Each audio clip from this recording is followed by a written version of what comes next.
Hello, friends. Welcome to the Dignified Girl podcast. I'm your host, Susanna Ely, and the title of today's episode is Letting the Lord Build Your Life. Today's episode is a whole bunch of random thoughts that I was having at the coffee shop this morning while I was working, and I thought they might be an encouragement to you. So I first want to read one of my favorite Psalms. It has been a huge encouragement to me these past few months, and I hope it will be to you as well. Psalm 127 says, "Unless the Lord builds the house, they labor in vain who build it. Unless the Lord guards the city, the watchman stays awake in vain. It is vain for you to rise up early, to sit up late, to eat the bread of sorrows, for so he gives his beloved sleep. Behold, children are a heritage from the Lord, and the fruit of the womb is a reward. Like arrows in the hand of a warrior, so are the children of one's youth. Happy is the man who has his quiver full of them. They shall not be ashamed, but shall speak with their enemies in the gate." I find this chapter hugely comforting because it's a reminder that I don't have to build my life. The city, the family, everything belongs to the Lord, and everything is guarded and protected and built by Him, including children. Children are a gift from the Lord. And therefore, because the Lord watches the city and the Lord guards the family and the home, builds the home and the family, and builds your life, we are commanded to not worry about them. We are commanded to not be anxious at night when we're trying to sleep. And so my exhortation to you is let the Lord build your life and don't worry about things that are not in your control. I don't know about you, but sometimes I struggle with anxiety and fear and caring about things that I literally have no control over. I remember when I came back from school this semester and got back home, I think once I was not having as crazy of a schedule, and I was spending more time on my phone and reading the news more and listening to podcasts, I got really overwhelmed at the state of the world and got very anxious about many things and many political debates and not knowing who is on the right side and what is the just side of these issues.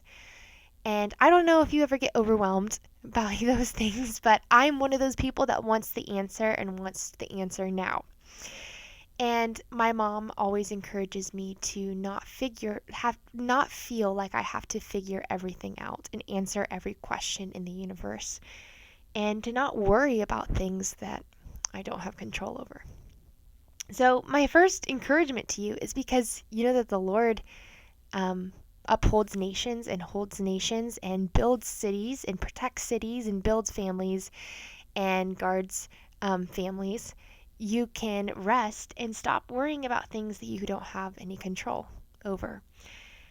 So maybe you're worried about the whole war in Gaza right now, or you are not sure about the constitutionality of some of Trump's executive orders, or you're worried about the state of the economy, or maybe you're concerned about some friends that are not walking closely with the Lord.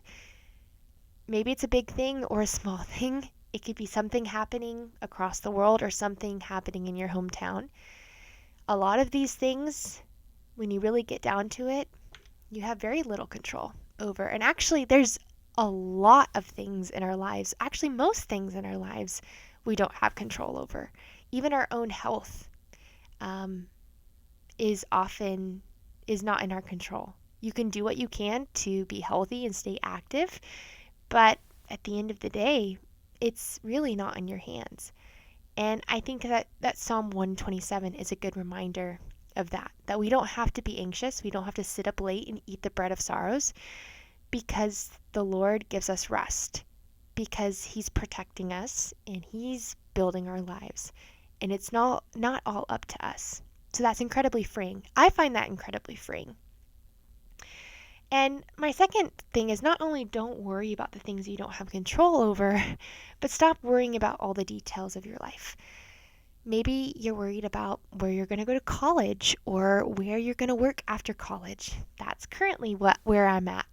Or maybe you're concerned about who am I going to marry or where will I live after I, graduate college. And there's a lot of questions. And I'm very much in that place. I have one more year of college, and I am currently not dating anyone, and I am not sure where I'm going to work or where I'm going to live after college. But that's okay. There is beauty in the mystery, there's beauty in the unknown, and I know that God already knows all the answers to those questions, and He will reveal the answers to those questions in His perfect timing. And I need to let Him build my life. Because if I try to build my life, then it will be vain and it will be worthless. And I don't want to try to take control of my life because that will end in disaster. And so I also find that freeing. I don't have to worry about any of these things because He knows that.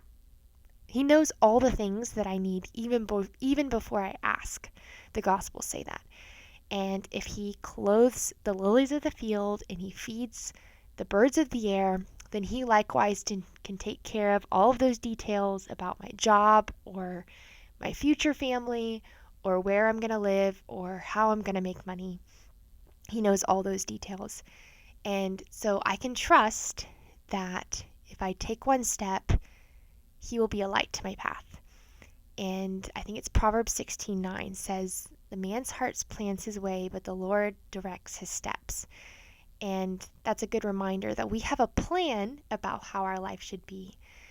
And maybe you have a vision or a dream and you can see the path and you know what it's going to look like. But that's not how God works. God does one step at a time. We plan our way, but the Lord just takes us. It's really just one step. And so let the Lord build your life. Because if you try to build it, it's going to be vain. It's going to be worthless.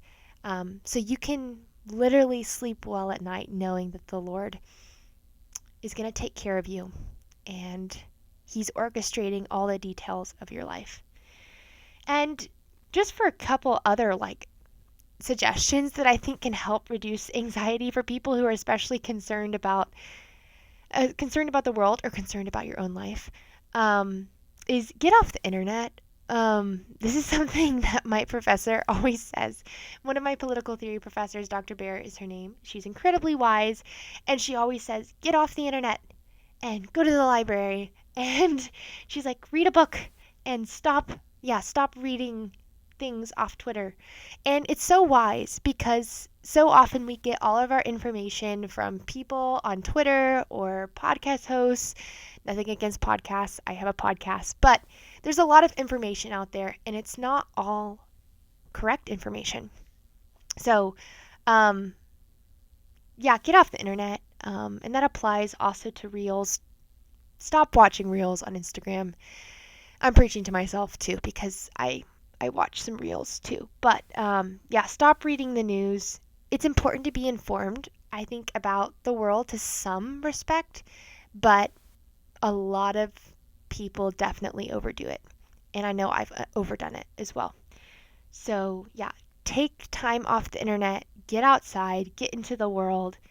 God has given you a beautiful world to explore, and oftentimes you just need to go for a walk. Get off your phone and go for a walk. I've discovered that. I feel down. Get off your phone and go for a walk. Trust me, it works. A couple other tips. Read or watch something good, true, and beautiful. This is just kind of a side thing, but I have been trying to do this even in the midst of busy seasons. I'm currently taking summer school and working and living at home with 9 other people. So things are very busy.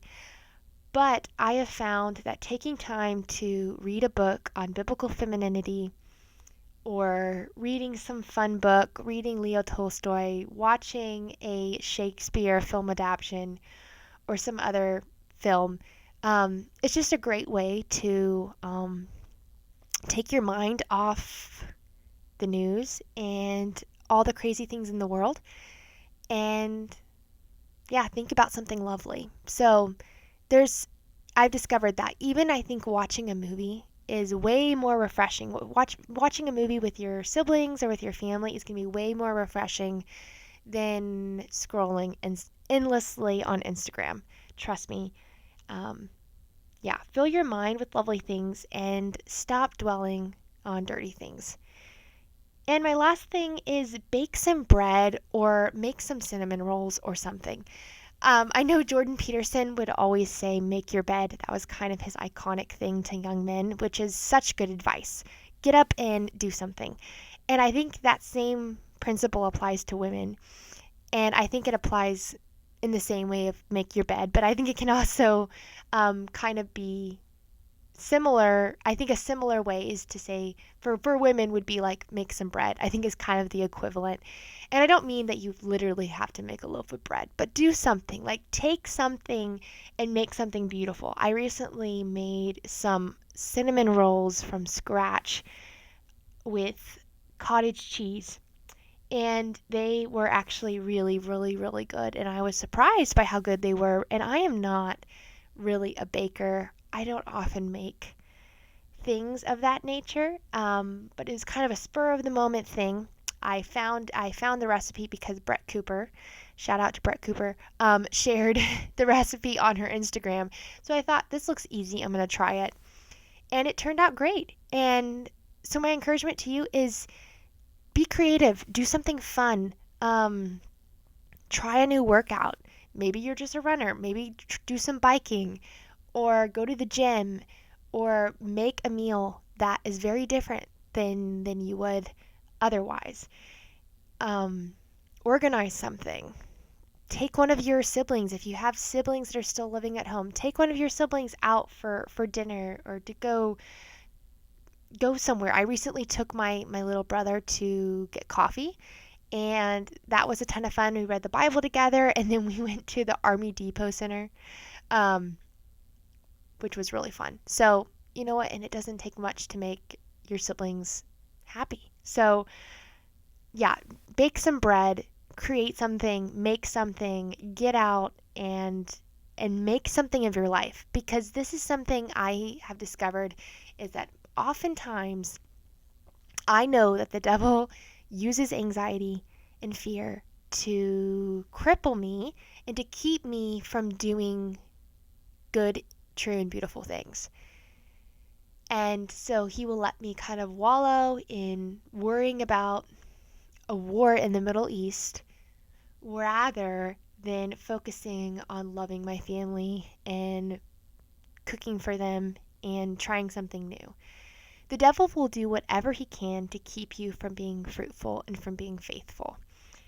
And yeah, so don't let him depress you and give you anxiety, and remind him and say the Lord is building my life. The Lord is protecting me. I don't have to sit up late or to eat the bread of sorrows because the Lord gives his beloved sleep. And everything in my life is a gift. Psalm 127 says that children are a gift from the Lord, but I think that the principle is really that everything is a gift from the Lord. And that's kind of my last exhortation to you is praise the Lord for who he is and thank him for all that he's given. I think that sometimes we're anxious and fearful and depressed about things because we're ungrateful. And we think that if we take control of something in our life, then we can be satisfied. And we're restless.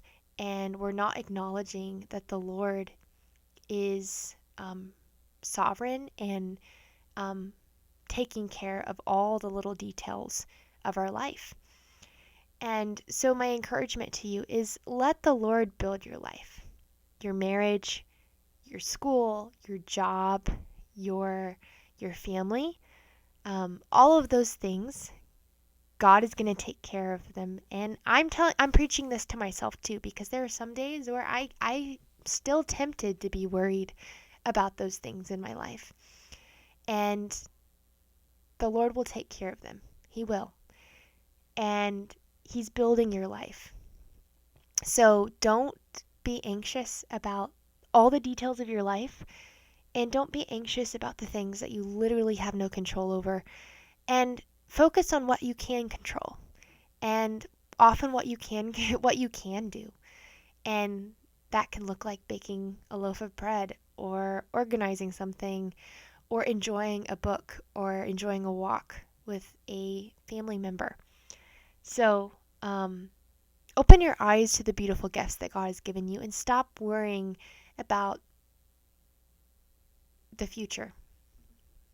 So, yeah, that was just something I was reminding myself and remembering this morning as I was at work because this is something that God is currently teaching me. So I hope Psalm 127 is an encouragement to you. I highly encourage you to go and read it on your own and just tell the Lord, okay, Lord, you build my life. I'm not going to worry about all these things in my life. I'm not going to worry about the things I can't control, and I'm not going to worry about the things I can control as well. And I'm going to give it all to the Lord, and I'm going to trust Him to build my life, and He will build your life. So may the Lord bless you and keep you, and make His face shine upon you, and give you peace. And please subscribe if you haven't already. Leave a comment if you have any thoughts, and take care.